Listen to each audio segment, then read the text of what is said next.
Have you ever thrown yourself into a stranger's fight and realized halfway through it was already yours? I was loading topsoil into my truck outside a hardware store when a man I'd never seen jogged up, out of breath, and said, "You're big. I need you to be big for about 20 minutes. I stared at him. He looked genuinely scared. My sister's got a custody exchange happening at the community center right now, and her ex is on his way to take the kid and run. He's done it before. Cops won't move until he's already gone with her. We just need a wall by the door so he thinks twice. I'm 6'5" and built like a loading dock, so I understood why he'd grabbed me. But this was insane. How do you even know I'd help? I don't. I'm desperate. He texted 20 minutes ago. Please. Against everything sensible, I followed him 3 doors down to a community center with a little birthday setup inside, folding tables, a sheet cake, a banner, a handful of women, and one exhausted young mom holding a toddler on her hip. Then the mom turned, and my stomach dropped. It was Dana. From my apartment building 2 years ago, the woman on the 3rd floor I'd helped carry a couch up for, and then never worked up the nerve to knock on. I'd moved across town and lost track of her entirely. Now here she was, hollow-eyed, holding a little girl with her exact same nose. "This is my brother's friend," the man announced to the room. "He's gonna hang around till the exchange is done." Dana's eyes went wide with recognition, but she caught it and just nodded. "Thank you," she said quietly. Her brother filled me in fast. The ex, Merrick, had grabbed the kid from a daycare parking lot once already and been found 2 states away. There was a court order now, supervised handoffs only,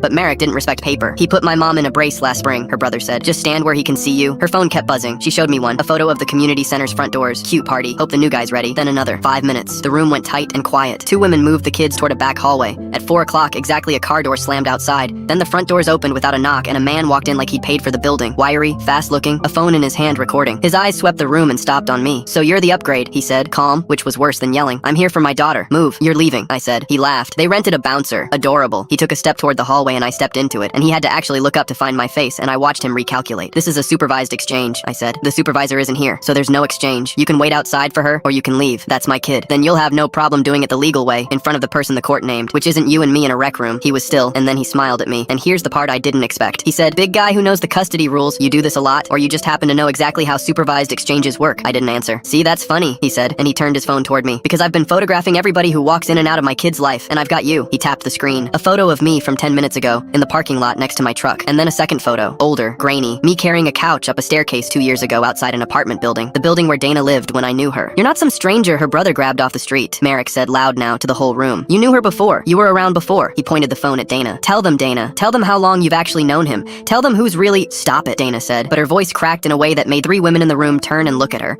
then look at the little girl in the hallway, then look at me. And I stood there realizing I didn't know the answer to his question either. I'd carried a couch up her stairs one afternoon and never seen her since. That's all it was for me. But the way the room had gone silent, the way her brother wouldn't meet my eyes now, the way Dana was holding her daughter's face into her shoulder so I couldn't see it, told me that the story I'd walked into wasn't the story I'd been handed at the hardware store. "Ask her when the baby's due date was," Merrick said softly, backing toward the door with his phone still up. "Ask her, and then ask yourself why they really needed somebody your size, who nobody in this town has seen in 2 years." The door clicked shut behind him. Nobody in that room would look at me.